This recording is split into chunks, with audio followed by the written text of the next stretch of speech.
Sino ang mag-aalaga sa'yo kapag tumanda ka? Huminto ka sandali at makinig ng mabuti. Darating ang araw na sasabihin ng katawan mo, "Pagod na ako." At sa sandaling iyon, lahat ng bagay na binaliwala mo noon ay magsisimulang maningil. Akala mo ang mga anak mo ang mag-aalaga sa'yo.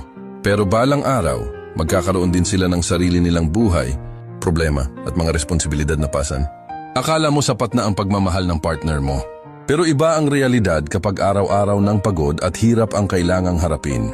Akala mo may sistema o pensyon na sasalo sa'yo. Pero ang totoo, walang darating para iligtas ka. Kaya sino ang maiiwan? Ikaw lang. Tinuruan tayo ng mundo na ibigay ang lahat sa iba at ibabalik. Daw yun ang buhay balang araw.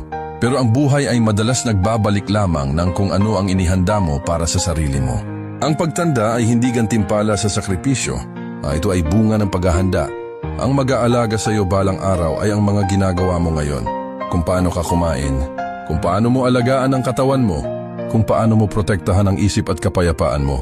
Bawat shortcut ay may kapalit na utang sa katawan. Bawat dahilan ay nagiging consequence paglipas ng panahon. Ang pagtanda ay hindi nagsisimula sa edad na 70. Nagsisimula ito sa araw na tumigil kang alagaan ang sarili mo. Kaya kumilos ka habang kaya mo pa.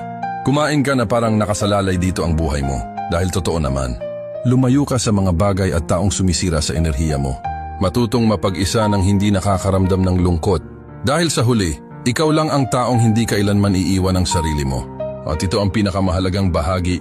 Ang unahin ang sarili mo ay hindi pagiging makasarili. Ito ay survival. Kapag ikaw ang bumagsak, walang ibang bubuhat sa'yo.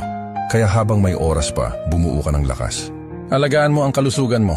Gumawa ka ng buhay na kayang sumuporta sa'yo kapag unti-unti nang nawawala ang lahat. Ikaw muna, ngayon na.